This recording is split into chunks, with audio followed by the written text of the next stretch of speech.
The top 40 prepping items every prepper should own now. And this is broken down from the 10 pillars of prepping, which are water, food, shelter, fire, communication, health, security, tools, hygiene, and mobility.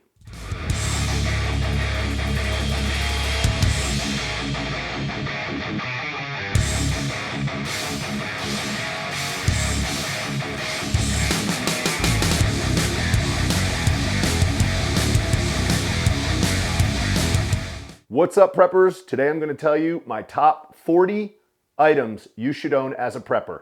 And yes, I did say items. We are not discussing skills in today's video. Lots of the items on my list will take skills to use properly. Remember to learn your gear, don't just buy your gear. Hello, preppers, and thank you for tuning into my channel. I am the Community Prepper. As with any prep, there is no perfect prep. I'm sure I could add another 50 items to this list, but having these items I'm about to discuss will put you in a much better place in an emergency situation. And yes, I did use the blanket term emergency. Many of these items can be used for a simple 5-hour power outage or complete SHTF. Finally, please be sure to give this video a thumbs up, but only if you feel you've gotten something by the end. Also, if you like videos about prepping, survival, firearms, and product reviews, please consider subscribing. Okay, let's get right to it. Number 1, the first pillar of prepping, the most important, water. Store 1 month of water in your home in plastic bottles. Remember, that's 1 gallon a day per person. Store the bottles in a cool area, away from sun and off of the ground. If you use bottled water on a regular basis, rotate your stock so you'll always be drinking the oldest water first. Number 2, a good water filter. For longer term water shortages, you may need to catch or gather water for consumption. A gravity-fed water filter will be worth its weight in gold. Number 3, life straw. They're great for drinking water from streams, rivers, and lakes, but only if you know what's upstream. Life straws are really only for filtering biological matter and not toxins like heavy metals. Number 4, a rain barrel.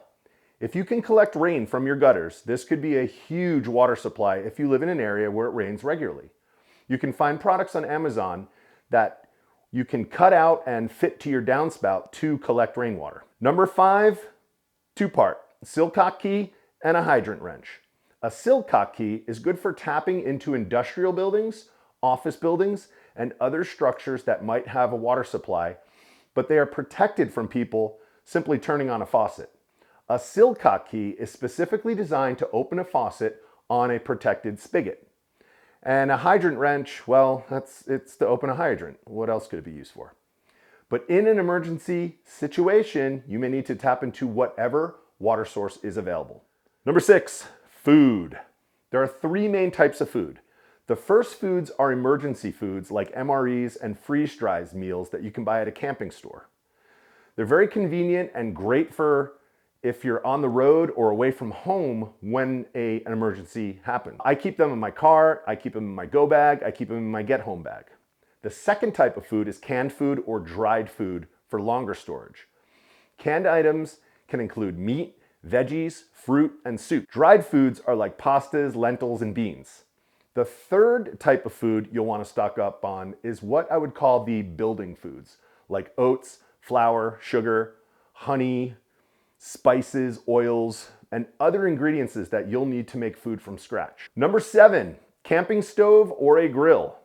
You will need something to cook food on and boil water in an emergency situation, especially if the power is out or the gas is out or been turned off. Don't forget to stock up on the proper fuels like propane or butane.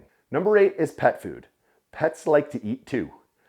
Be sure to have the same stockpile of a month's worth of food for your pets. Also regarding pets, make sure you have enough cat litter, treats, toys, and medicines. Medicines are an important one, especially if they need them to live. Number 9 is a portable toilet. Since we're on the topic of food, what goes in usually comes out in one of 2 forms. Having a portable toilet on hand in an emergency will allow you to properly dispose of human waste to keep your living area sanitary. Number 10, toilet paper. TP is an item we have all taken for granted until it becomes unavailable. Think back to the great toilet paper shortage of 2020. Oddly enough, this shortage might have gotten many of you into prepping. Number 11, a burn barrel. With all of the waste that may be piling up in a grid down or SHTF or prolonged emergency, you'll eventually need to get rid of it all.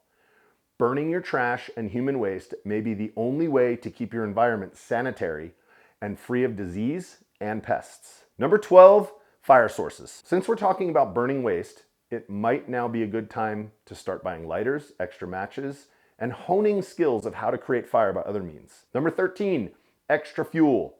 As mentioned before, you'll need extra fuel stockpiles for longer term situations. You may want to start storing everything from gasoline, propane, butane, kerosene, even firewood if you rely on your fireplace as a heat source. Number 14, a fire extinguisher. We can't talk about all this fire stuff without having the proper safety equipment. A simple fire extinguisher can save you from losing your home or your life. Consider keeping a few in your home and even your vehicle. Now we'll touch on stuff that revolves around the other pillars of prepping, such as gear, tools, health, hygiene, security, communication, and mobility. Most of these need little explanation, so I'll go through the rest of my list rather quickly. Number 15, a good knife. Pocket knives, fixed blade knives, bushcraft knives, the more the merrier. An axe for splitting wood or cutting down trees. Number 17, lighting equipment. Flashlights, lanterns, candles. Just don't forget about the fuel source for each of them. Number 18 is a generator. One of the biggest expenses on this list, but if your power is out for more than 2 days, how much money are you going to waste on spoiled food? Watch my generator video if you want to know more. Number 19 are battery banks. Great for charging cell phones, laptops, and other creature comfort appliances. They even make solar battery banks now. Number 20, a radio. A simple emergency radio or ham radio that might give you info on the current situation. Remember that ham radios or the popular Baofeng radio will need to be pre-programmed. Number 21, batteries.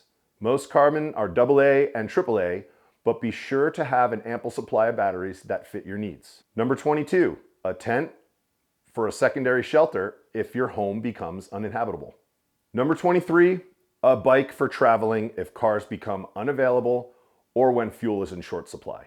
Number 24, boots and shoes. An extra pair of boots or shoes if walking becomes the main means of mobility.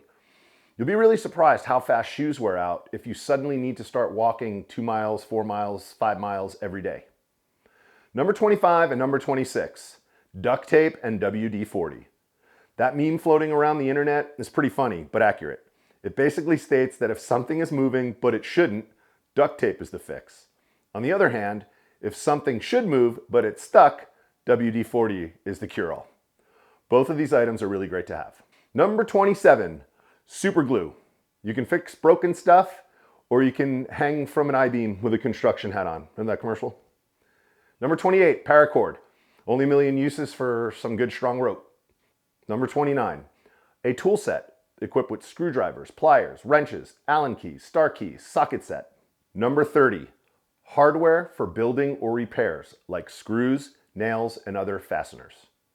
Number 31, building materials like 2x4s and plywood. You might have to board up windows and strengthen entryways if things get bad.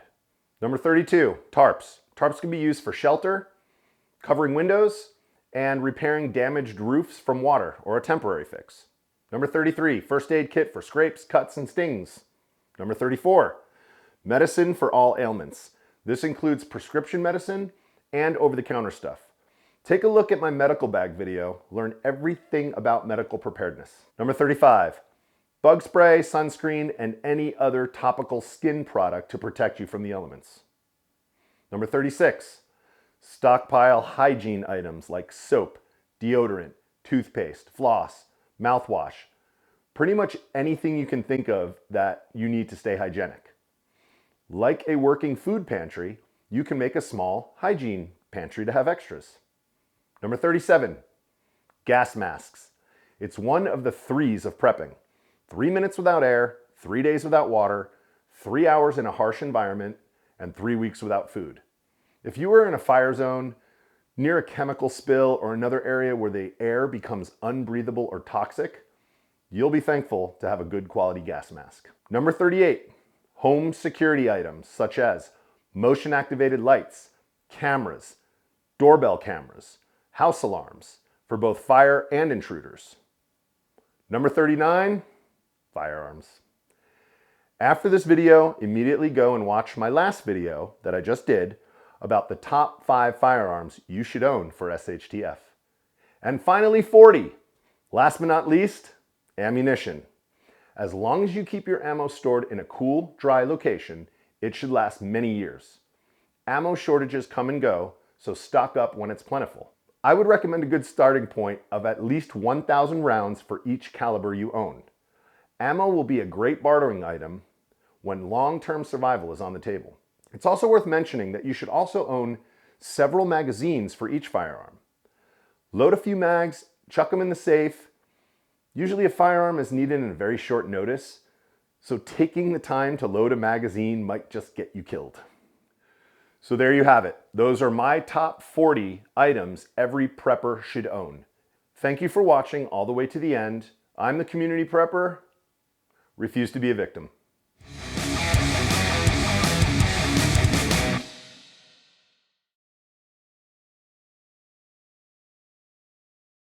Number 23, a bike for traveling.